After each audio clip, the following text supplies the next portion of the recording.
जय हिंद, जय भारत, वंदे मातरम। मैं रविंद्र फौजी। आज मैं आपको सबसे पहले एक छोटा सा वीडियो दिखाता हूं। इस वीडियो का एक ट्रेलर है और ट्रेलर के बाद में ये पूरा वीडियो दिखाता हूं।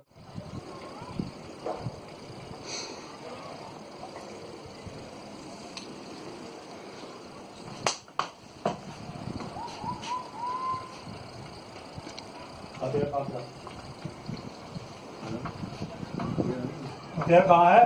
फिर इस वीडियो दिखाने की वजह बताता हूं। और ये वजह मैं उन अंधों को जो आंखों पर पट्टी बांधकर देश की सरकार चला रहे हैं उन्हें दिखाना चाहता हूं। देश की जनता को, जिनकी आंखों पर चश्मा चढ़ा हुआ है, जिन्हें लगता है कि ये राजनेता जो बड़े बड़े लेक्चर देते हैं कि देश इनके कंधों पर टिका हुआ है, या जो कंधे पर पीतल लगाकर हमारे ये जनरल बिपिन रावत साहब जो chief of the defence army staff बनकर बैठे हैं, या कोई और भी है, कुछ एक जनरल जो उस पद के लिए ललिया रहे हैं कि हमें भी वो पद मिल जाएगा, कुछ चमचागिरी कर लेंगे। इस तरह के बहुत से पॉइंट आज इस वीडियो में देना चाहता हूं। और देने से पहले ये चीज जरूर बता देना चाहता हूं कि अगर ये देश सुरक्षित है, मजबूत है, तो सिर्फ सिपाही के उन कंधों की वजह से, जो ये ब्लैंक होते हैं, जिसके कंधों पर रैंक नहीं होता, जिसके कंधों पर हथियार होता है, जिसने अपने कंधों पर हथियार टाककर, जिनकी आंखें तपते हुए रेगिस्तान में या -45 डिग्री बर्फ में, या जल, थल और नभ तीनों सेनाओं के अंदर जो हमारे जवान हैं, उन जवानों के वजह से देश सुरक्षित है। आपके डायलॉग मारने वाले नेता या फिल्मों में वो दिखाने वाले कि कोई मेजर साहब वो ब्रिगेडियर बंदूक चला रहा है, कोई जनरल लेकर घूम रहा है, इनके कंधों पर देश नहीं टिका है।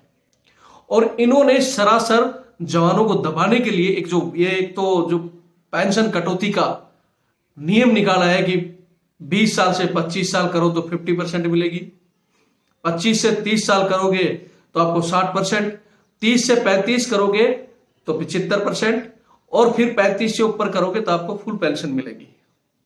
हमारा कोई भी जवान जो ग्राउंड में ड्यूटी करता है, जो प्रॉपर जवान की ड्यूटी करता है, वो कभी भी 35 साल ड्यूटी नहीं कर पाएगा। पहले तो एक नमूना दिखाता हूं, इसी केस का एक नमूना, जिसके बारे में फिर बताऊंगा। पहले आप ये छोटा सा वीडियो देखो, फिर मैं आगे की कहानी बताता हूं आपको।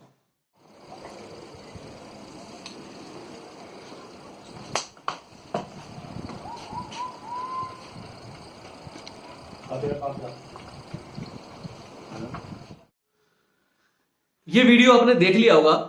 अभी इस वीडियो का कुछ अंश और बाकी है, आपको आगे का वीडियो भी दिखाऊंगा। और कुछ चीजें आपने मोटा सा इसमें देखा, कुछ लोगों को समझ में आया होगा कि मैं क्या दिखाना चाहता हूं, कुछ लोगों को नहीं समझ में आया होगा। इसलिए सबसे पहले तो मैं अपने जवान भाइयों को, मेरे देश की जनता को कहना चाहता हूं कि आप चाहते हो तो सबसे पहले ये वीडियो को पूरा देखें। बिना पूरा देखे कमेंट्स नहीं कर देना क्या है क्या नहीं, पूरा वीडियो को देखें और ज्यादा से ज्यादा शेयर करें। अगर आपको लगता है कि ये देश जवानों की वजह से सुरक्षित है तो इसको फॉरवर्ड करें। आपको लगता है कि ये देश आपके राजनेताओं की वजह से, या सिर्फ आर्मी के अफसर या बड़े बड़े जितने भी आर्मी, पैरामिलिट्री फोर्स या एयरफोर्स, नेवी, सिर्फ अफसर और राजनेता इसको देश को चला रहे हैं, तो इस वीडियो को फॉरवर्ड मत करना। इस वीडियो के अंदर मैं किसी को, कई बार जब गुस्सा आता है तो किसी को बैड लैंग्वेज या कुछ गलत यूज कर देता हूं, तो मुझे माफ कर देना। और जो माफ नहीं करना चाहता, वो जितना जोर जिसको लगाना है लगा लेना, मेरा जो उखाड़ना है उखाड़ लेना, या मेरी बहस खोल लेना। मुझे किसी का डर भी नहीं है, इसलिए खुला बोलता हूं और सत्य बोलता हूं। जमीन पर बैठा हुआ आदमी हूं, मुझे किसी चीज का डर नहीं है। अगर मैं गलत हूं तो जब बोलोगे इंडिया गेट में फांसी देने के लिए, चढ़ने के लिए तैयार हूं, देश के लिए और जवानों के लिए। अब मैं आता हूं आपको इस वीडियो के ऊपर। आपने देखा ये जवान ड्यूटी दे रहा था, ये जवान डीएससी का है। आपको मैं प्रॉपर सभी चीजें तरीके से बताऊंगा, देखना आपको ही पड़ेगा। यहां जवानों को भी कहना चाहता हूं कि सारे के सारे पायलट ना बने कि हम तो साहब हवा में है, वीडियो नहीं देख सकते क्योंकि आपकी हवाई जहाज नीचे आ जाएगी। तीन ये जवान डीएससी का है, जो ये लोग कह रहे हैं ना कि 15 साल के बाद में जवान ड्यूटी करेगा, जैसे 15 से 17 के बाद में। अभी ये अफसरों का एक प्लानिंग है कि जवान जैसे लंबी ड्यूटी करेगा, जब बुजुर्ग हो जाएगा 20 साल से ऊपर अगर जवान को जवान की ड्यूटी कराई जाएगी तो इस तरह 8-8, 10-10 घंटे के बाद में एक्स्ट्रा ड्यूटी देगा तो मशीन नहीं, वो ऐसे ही सोएगा, और जब सोएगा तो ये लोग ऐसे ही थप्पड़ मारेंगे। या तो आपको थप्पड़ खाने पड़ेंगे, या मैंने पहले भी कहा था वो कुत्ते का पट्टा खरीद लो, फिर उनमें शामिल हो जाओ, जो हिजड़ों की फौज बना रखी है उसमें शामिल होना पड़ेगा, या फिर आज का टाइम है लड़ाई लड़ने का, लड़ाई लड़ लो। सबसे पहले तो आप चाहते हो कि ये लड़ाई जारी रहे और हम इस लड़ाई को लड़ें, तो आज फिर मैं ये अपना अकाउंट नंबर दे रहा हूं। ये मेरा अकाउंट नंबर है और ये नीचे मेरा फोन नंबर 8290354513 8290354513। ये मेरा फोन पे, गूगल पे, पेटीएम सभी से जुड़ा हुआ है। ये मेरा व्हाट्सएप नंबर भी है, बहुत लोग पूछते हैं, मेरा व्हाट्सएप नंबर भी यही है। और ये मेरा SBI का अकाउंट रविंद्र सिंह के नाम से, जिसका IFSC कोड और ब्रांच इसमें दिया हुआ है। आप चाहते हो कि लड़ाई जारी रहे तो आपको आर्थिक सहायता करनी होगी, अन्यथा आप ये जो अभी मैंने जो वीडियो दिखाया था ना, क्यों एक तरफ जैसे जैसे एज बढ़ेगी और ग्राउंड में बढ़ी हुई एज में नौकरी होगी नहीं, इस तरह आप झपकियां लोगे, सोओगे, क्योंकि आपकी खुद की भी ड्यूटी करनी होगी और उन कहीं ना कहीं उन चूतियाओं की जो बूट पॉलिश कर रहे हैं, जो दिल्ली में मेम साहब के कच्चे धो रहे हैं, जो सहायक बैठे हैं, जो घरा में आके कहते हैं कि हमें तो बंदूक चला रहे, उन लोगों की ड्यूटियां भी आप करोगे। जब एक्स्ट्रा ड्यूटी दोगे, स्ट्रेस दिमाग में होगा तो इस तरह सोओगे, और सोओगे तो इस तरह कोई अफसर आकर आपके ऊपर मुंह पर तमाचा मारेगा, या तो फिर आपको तमाचा सहना पड़ेगा, पिटाई सहकर चुप रहोगे, या फिर वो कुत्ते की बेल खरीद के 20 साल बाद बढ़ी हुई सर्विस के बाद वहां जाकर उनमें शामिल हो जाओ, कुत्ता घुमा लो, क्योंकि ग्राउंड में नौकरी नहीं होगी दोस्तों, नहीं होगी। और फिर पछताओगे कि सर हाँ आज हमारा साथ दे, आपका साथ दे देते तो शायद ये रुक लेती। मैं भी टाटा बिरला की औलाद नहीं हूं, या मेरे पिताजी टाटा बिरला होते, या मैं बहुत बड़ा कोई लीडर। बात तो कुछ लोग तो वीडियो को यहां से देखते ही नानी मर जाती है कि पैसे की डिमांड कर दी। अरे भाई, बिना पैसे लड़ाई लड़ी जाती है? नीचे लिख देते हो सर हम आपके साथ हैं, सर केस कर दो। वो केस के लिए मेरा मामा जी तो कोई वकील बैठा नहीं है, या मेरा कोई चाचा है कि साहब केस लड़ लो। वकील ऐसा मुंह फाड़ते हैं, ऐसे मुंह। आप कहते हो कि कोर्ट में केस करो, मैंने एक केस डाला हुआ है जिसमें मैं कितने लाख रुपए खर्च कर चुका हूं, और उसका इन्होंने, अफसरों ने, जो सहायक प्रथा का केस बंद करने के लिए या उस केस को खारिज करने के लिए इन्होंने इतना प्रेशर किया, लेकिन हमारी हिम्मत, आप सभी का साथ, मैं ये नहीं कहता कि मैंने अकेली हिम्मत कर दी, आप सब लोगों ने जिन्होंने थोड़ा थोड़ा दिया, किसी ने 100 दिया, किसी ने 500, किसी ने 1000, किसी ने ज्यादा भी दिया, उन सबका धन्यवाद देना चाहता हूं।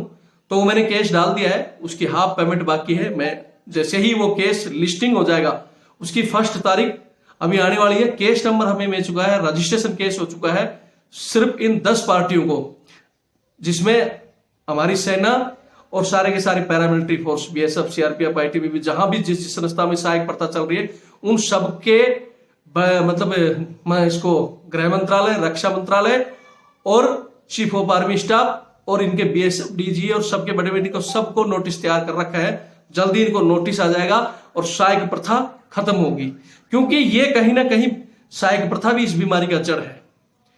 ये जो दिल्ली में बैठे हैं ना, सिर्फ बूट पॉलिश कर रहे हैं, मुझे पैरामिलिट्री फोर्स के जो हमारे हैं, उन्हीं लोगों ने सर्विस बढ़ाने का प्लान, क्योंकि ये दिल्ली में ही ज्यादातर अफसर बैठे हैं, दिल्ली में इनके चमचे बैठे हैं जो साले बूट पॉलिश कर रहे हैं, अलाउंस ले रहे हैं जम्मू कश्मीर का, लेह लद्दाख का, ग्लेशियर का, जिनको पता भी नहीं ग्लेशियर में कितनी ठंड होती है, और उन्हीं का एक दल प्रधानमंत्री और रक्षा मंत्री जी के आगे खड़ा कर दिया जाता है कि देखो साहब जवान बहुत खुश हैं। और जवान अगर पहले जाएंगे तो ये भटकते। आपको पता है इन्होंने जो प्लान तैयार किया है उसमें कहा गया है कि 15 साल से इनको जवानों को भेज दिया जाता है, उसके जवान दुख पाते हैं, ये नौकरी नहीं कर पाते हैं, इसलिए इनकी सर्विस बढ़ा दी जाए। मैं यहां एक चीज और कहना चाहता हूं प्रधानमंत्री जी को और हमारे इन गद्दार विपिन रावत जैसे अफसरों को, अगर आपको पॉइंट ही देना था तो आप ये दे दो कि मिनिमम सर्विस वही 15 साल रहनी चाहिए। 15 साल के बाद जो जाना चाहता है उसको भेजें, जो करना चाहता है आपके ये जो कुत्ते घुमाने वाले लोग है ना, एक गद्दार बहन जो इनकी ड्यूटी हमारा बैठा हुआ जवान कर रहा है, जिस जवान को अपनी भी ड्यूटी करनी पड़ रही है और इन 20% लोगों की ड्यूटी भी वहां करनी पड़ रही है, उन गद्दारों में तुम बढ़ा दो, क्योंकि वो 60 साल कुत्ता घुमाते हैं, उनको कोई तकलीफ नहीं है। तकलीफ तो उस मेरे जैसे जवान को है जो वहां बैठा घड़ियां गिनता है कि कब मेरी ड्यूटी खत्म होगी फिर मैं जाऊंगा। फिर जब वो छुट्टी मांगता है, क्यों स्ट्रेंथ नहीं है पूरा स्टेज में, या तो फिर लोग फांसी लगा रहे हैं, छुट्टी नहीं मिलती है तो भागने की कोशिश करते हैं। 15 साल का इंतजार करके अभी बड़ी मुश्किल से जवान की नौकरी करती है। मैं यहां कहना चाहता हूं प्रधानमंत्री जी को, रक्षा मंत्री और सभी देशवासियों को कि एक जवान की इतनी कठिन परिस्थितियों में ड्यूटी चलती है कि वो 15 साल से ज्यादा ड्यूटी नहीं कर सकता। अभी तक मेरे जैसे जवान ये सोचते थे कि चलो आगे बाहर से जितनी ये वर्दी लगती है ना, आपको देखते हो ग्रीन वर्दी में एक सैनिक आता है, छुट्टी आता है तो बस वो उसके चेहरे पे हमेशा खुशियां देखते हो आप।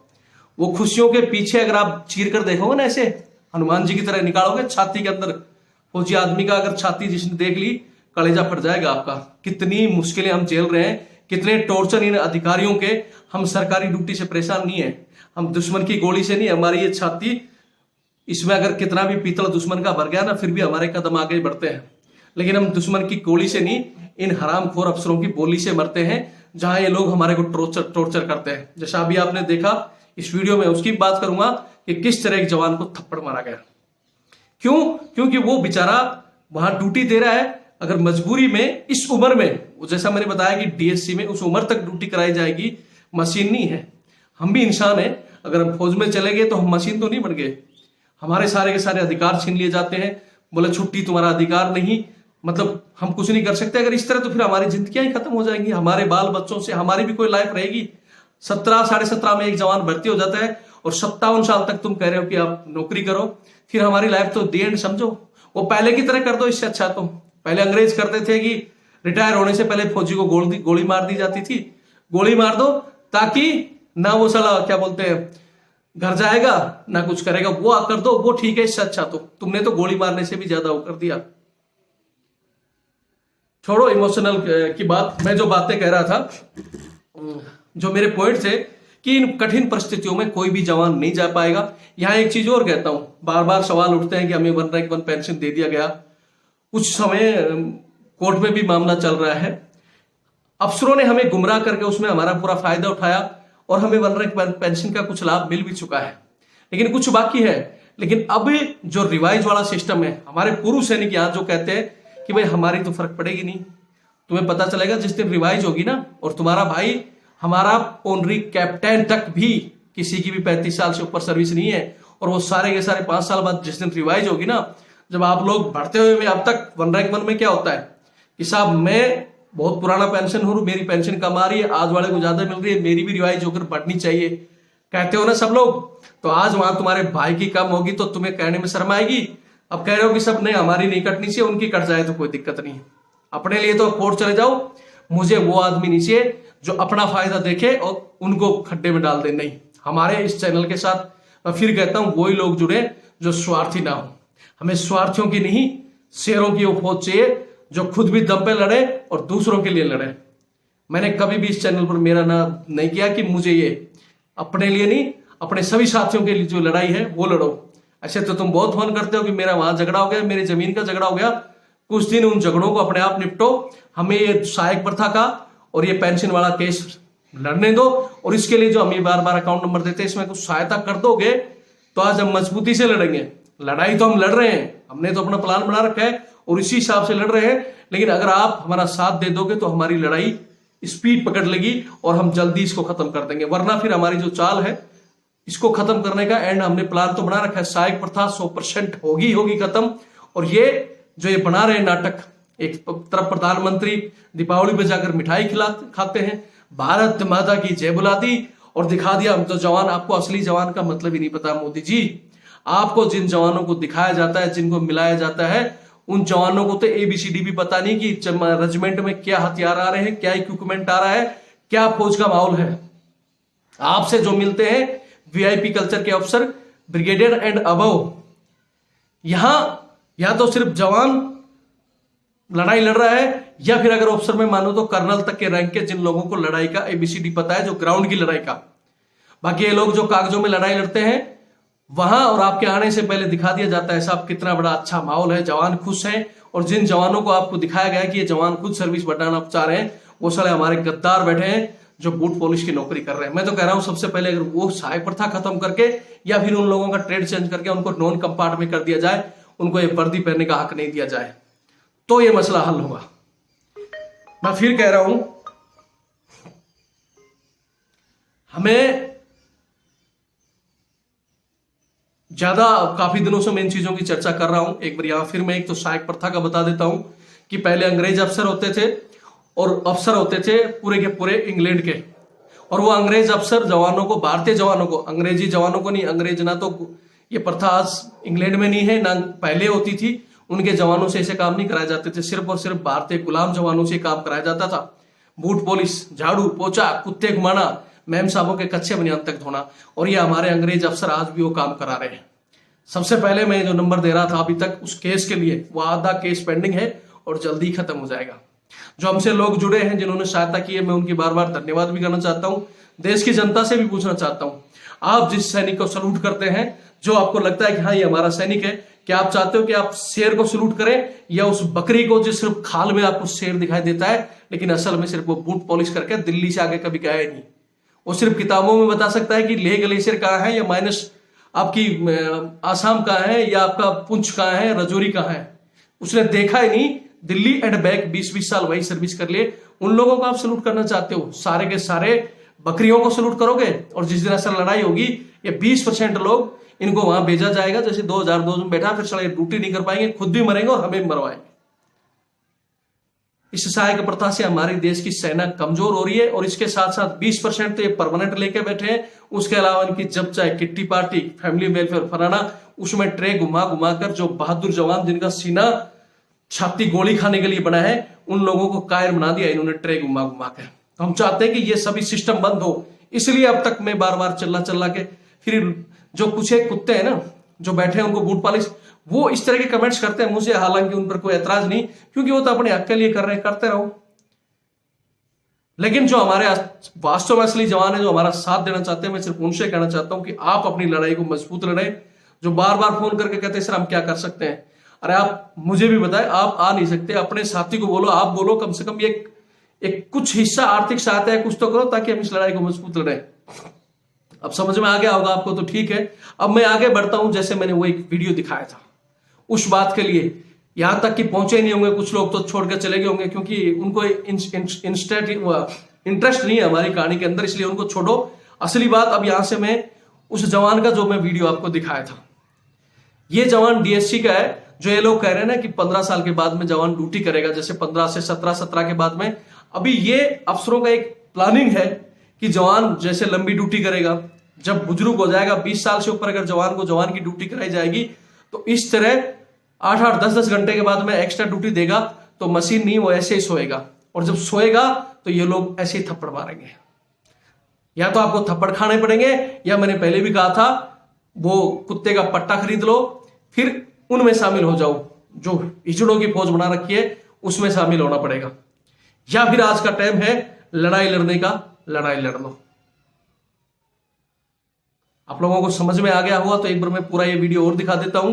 ये डीएससी का जवान था, जहां एक कैप्टन इसको थप्पड़ मार रहा है, एक चमचा जो इसका वीडियो भी बना रहा है, ये खुश होकर बना रहा होगा कि देखो इसका हथियार ठालेगा। अरे कुत्तों, और ये डीएससी का हुआ भी कहां से शुरू में आपको ये भी बता देता हूं कि कुछ दिन पहले मैंने एक डीएससी का वीडियो डाला था, जिसमें मैंने उस जवान ने खुद मेरे पास भेजा था, और मैंने बताया भी था कि डीएससी में, एयरफोर्स में हालांकि सिस्टम नहीं है, वहां एयरफोर्स के अफसर है, लेकिन वहां चमचे एक सूबेदार मेजर हमारे आर्मी के हैं जो उनको सहायक दे रखे थे। और जब से मैंने एक वीडियो पे पॉइंट उठाया था, उसके बाद वो सहायक प्रथा और ये चीजें खत्म हो गई थी। अब जब सहायक प्रथा, जैसे इनका भी सहायक प्रथा खत्म होने के बाद में ये किसी न किसी तरह जवानों को टॉर्चर करना शुरू करेंगे, और वो टॉर्चर का खेल यहां आ जाएगा। क्यों, एक तरफ जवानों की सर्विस बढ़ रही है, अभी तक जो कलर सर्विस कर बैठे हैं, जो जाने का प्लानिंग कर रहे हैं, आप लोग भी ध्यान से सुन लो, आप लोग भी इस दायरे में आओगे। 2-2 साल अभी आपकी बढ़ाई जा रही है, ये 2021 अप्रैल से 23 अप्रैल तक पूरा प्लान तैयार कर 23 से इसकी शुरुआत हो जाएगी, इसलिए आपकी 2 साल अभी बढ़ाई जा रही है। जहां तक मेरे सुनने में आ रहा है कि जो 17 साल जिसकी कलर सर्विस होगी उसकी भी +2 कर दी गई है, चाहे वो 24 वाला उसकी +2, चाहे जेसीओ साहब है, सबकी रोक दी गई है कुछ समय के लिए। जो बड़े जिन्हें हमारे जैसे जेसीओ अफसर, सूबेदार मेजर है, ऑनरी कैप्टन है, उनको नहीं रोका जाएगा, उनको भेजा जाएगा। क्यों, वो कर सकते हैं, लेकिन उनको भेजेंगे, रोकेंगे नहीं। रोकेंगे कहां, जवानों को। अब जवान जब मजबूर होगा, एक होता है आदमी की जो मैन पावर, युवा शक्ति, उसके अंदर वो वहां तक की कुछ भी परिस्थितियों में, जैसे हम करके आए, हम इनको सलाह एक ऐसे हाथ में रखते थे, बोलते थे जहां भेजना भेज दे, बोलेगा फौज की ड्यूटी करेंगे लेकिन ना तुम्हारी सहायक प्रथा करेंगे ना तुम्हारी गुलामी करेंगे। लेकिन वो कब तक होता है? 15 साल, क्योंकि 17 में भर्ती होते हैं, 30-35 साल या लास्ट 40 साल तक आदमी के अंदर जोश होता है, वो सलाखों पे भी खड़ा हो जाएगा, वो सीना कर छोड़ा किसी भी तपती धूप में, चाहे बर्फ में खड़ा कर लो, हो जाता है।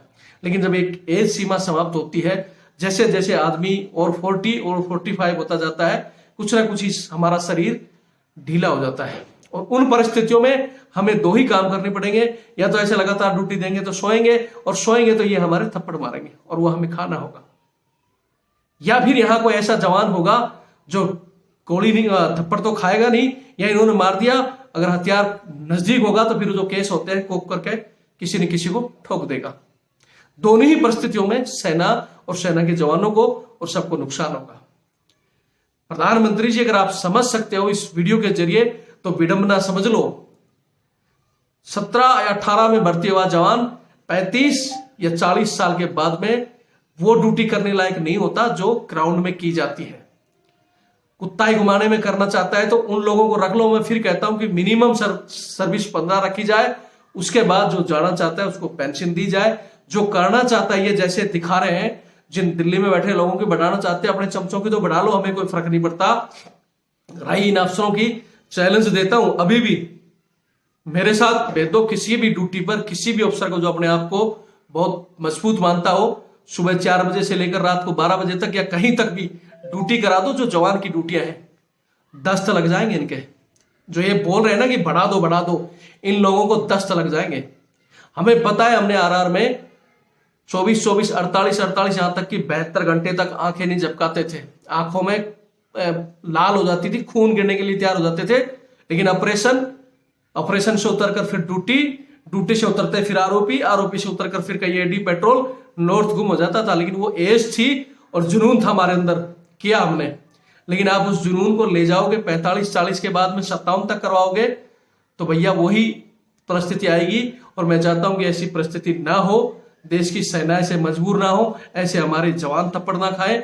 और देश चाहता है कि आपकी सेना बुजुर्ग सेना होगी तो फिर कोई दूसरा देश चढ़ाई भी करेगा, क्योंकि 20% तो कुत्ता घुमाने वाले हो गए, फिर और बुजुर्ग हो जाएंगे, फिर ये हमारा पड़ोसी लंजू बंजू देश ना, ये भी बचा देगा हमारी। अगर आज देश चाहता है कि मजबूत सैनिक रहे, सरकार की आंखों पर पट्टी खोलो।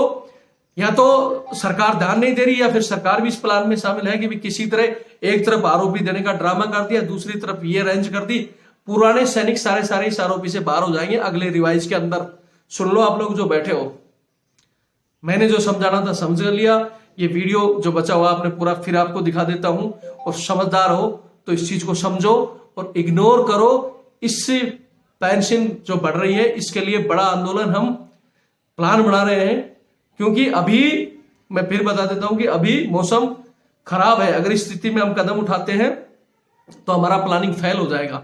और प्लानिंग हमने पहले भी किया, फिर आप कहते सारे हो, या तो कहेंगे सर हम आएंगे, हम आपके साथ हैं, हम ये करेंगे, लेकिन ग्राउंड में ना कुछ करोगे, ना साथ आओगे, ना वहां पूछोगे, फिर हमारा प्लान भी फेल हो जाएगा। इसलिए हम मजबूती से लड़ेंगे दिसंबर में।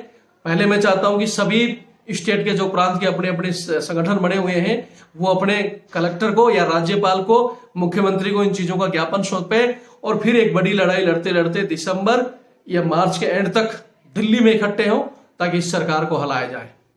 तब तक मैं एक जवानों से भी एक चीज कहना चाहता हूं कि जवान गुप्त चिट्ठी लिखें प्रधानमंत्री जी के नाम, रक्षा मंत्री जी के नाम, सर्वोच्च न्यायालय सुप्रीम कोर्ट के हमारे जो चीफ जस्टिस है उनके नाम, और राष्ट्रपति जी के नाम। और एक चिट्ठी अगर आप चाहते हो तो मेरे पास उसका मैं एक शॉर्ट वीडियो बनाऊंगा, क्योंकि यहां तक सब लोग पूछेंगे नहीं, इसलिए मैं यहां इसको कटअप करके सीधे शॉर्ट में खत्म करना चाहता हूं।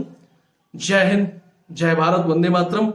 वीडियो रुकना नहीं चाहिए किसी भी तरह।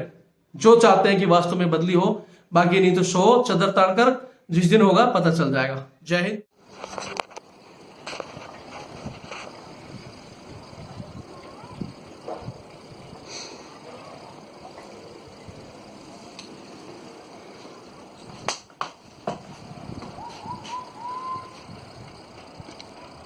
पास जा।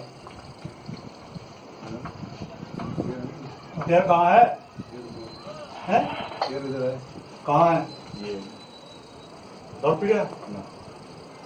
दारू पी रहा? नहीं पी दारू? नीचे चल, मैं काटूं तेरे पास। मुंह से बदबू आ रही था इसकी। नहीं सर, मैं दारू पीता नहीं। तू उधर चल, नीचे चल, नीचे चल, नीचे चल, मैं क्या बोल रहा हूँ तेरे को? नीचे चल, नीचे चल, अभी तेरे को मैं करूंगा। नीचे चल, मैं क्या बोल रहा हूँ तेरे को? तेरा हथियार बाद में मिलेगा। तू नीचे चल, नीचे चल, नीचे चल, साहब तो बोल नीचे रहे, चल। नीचे चलो। साहब बोल रहे नीचे चलो भाई, ठीक है। नीचे चल, कोई प्रॉब्लम है? कौन सी प्रॉब्लम तेरी? 160 है, 475। हाँ, नीचे चल, नीचे चलो नीचे चलो, साहब बोल रहे, चलो नीचे चलो। नीचे नीचे हथियार मैं की क्या बोला? तरफ नीचे बताओ, चल, उधर चलो, नीचे चलो। नीचे चल, हथियार दे दो उधर। हथियार कहीं नहीं जाएगा, हथियार बाद, हथियार कहीं नहीं, तू नीचे चल। हथियार कहीं नहीं जा रहा, हथियार इधर ही है मेरे पास हथियार, ठीक है। हथियार तो ये साहब की मेहरबानी, मैं हथियार लेकर जा रहा था, ठीक है? ठीक है, चलो नीचे चलो। नीचे चल, तू हथियार मिलेगा। नीचे चल, मैं क्या बोल रहा हूँ तेरे को? सर आप आते आते क्यों ऐसे परेशानी कर रहे हो? परेशानी है ये, हाँ और क्या? ये परेशानी है।